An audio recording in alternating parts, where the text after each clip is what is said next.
Hello and welcome. Today we are going to talk about a case that I was not planning to talk about. When I see things, I have a hard time unseeing them or forgetting them. We talked about the Nancy Guthrie case, and that one is still ongoing. Everything is just so crazy about that one, of course, that I can't seem to make heads or tails of anything of it. We're here to talk about the ongoing case of Athena Strand. This is a very horrific case, in my opinion. One, it's because it is a child that's involved, but two, it is your local FedEx person that is involved in this. You don't know who you can trust anymore. When the last thing I saw said that his side is not trying to show that he is innocent, they are just trying to get life in jail instead of the death penalty. I do feel like we should have eye for an eye.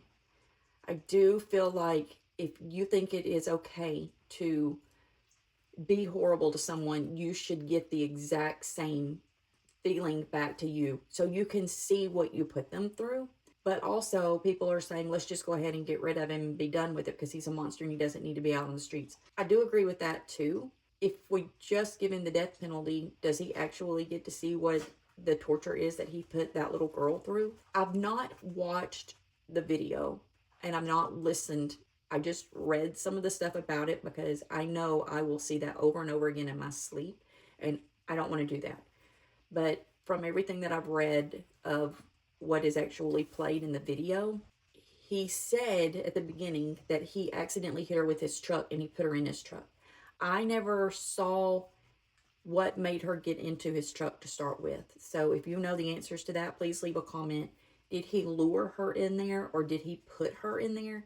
I never saw how she got into the vehicle with him or why. So if you know the answer to that, please leave a comment, let us know. But also he said that he was trying to end her without hurting her so much. But it seems as though he caused torture to her instead of just ending her instantly. And I don't know if he intended to put that much pain and suffering on her or if that was the plan the entire time. Leave your comments on that because I would like to know where you stand on that part.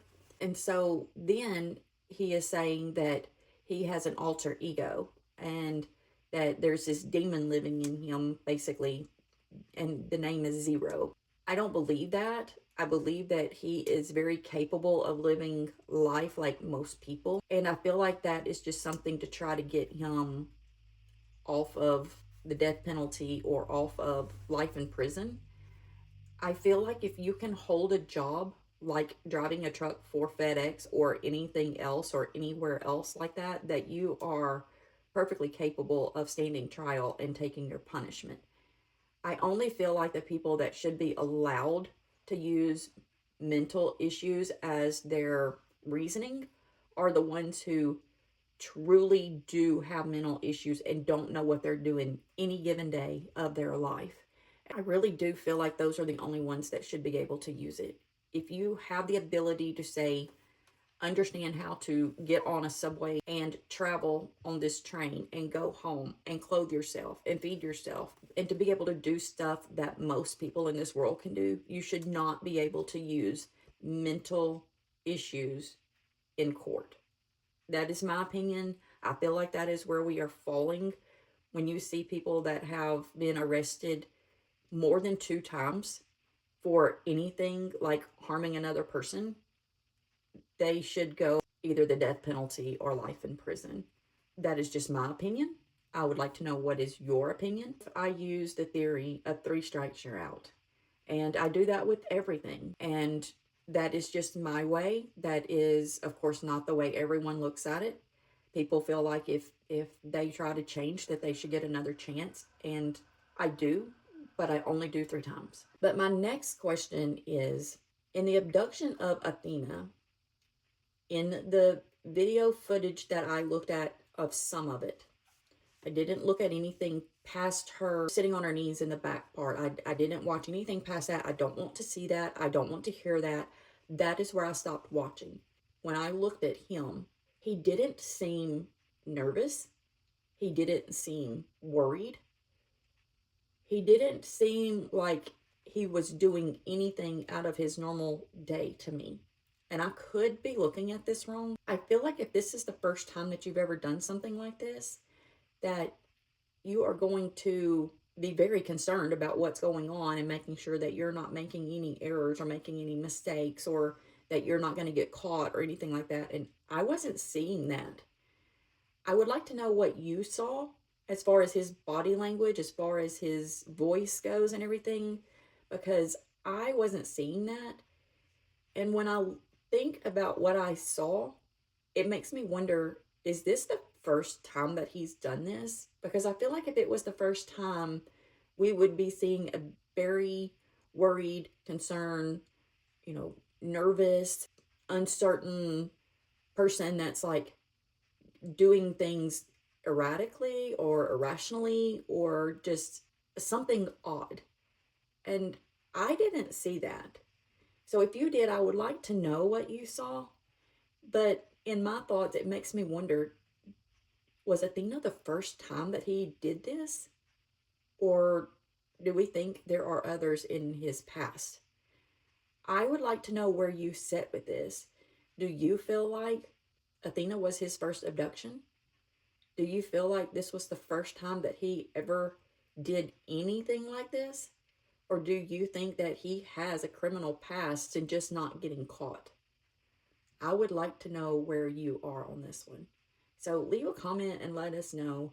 I don't normally cover cases like this. I have a hard time doing things like this. And so I really felt like I needed to talk about this one though, because I have a hard time believing that this is the only person. And if there are others, do we have history on where he has been located before to where we can see if other people have been found or if others have any stories that they could tell us involving him that would be criminal or would be possible criminal, like maybe he attempted an abduction and he didn't do it, or maybe he abducted someone but didn't actually harm them, but they aren't certain who it was? Or do we think this is just another one in his books? Leave a comment and let me know where you sit with this. I would like to know if I'm the only one that is thinking along these lines, or if this is just one of those things that maybe he did think he hit her with the truck and then he put her in the truck and then didn't know what to do. But I'm having a hard time believing that he harmed her at all to start with, because I feel like she would have been crying. If you've been hit by a vehicle, I feel like you would be constantly like putting your hand or trying to stop the hurting in an area of where you got hurt. So I didn't see that with her at all. So leave a comment and let me know where you are on this. I would like to know if there are others out there that are feeling the same way I am about maybe him having a history. So with that being said, have a wonderful day and remember, we love you.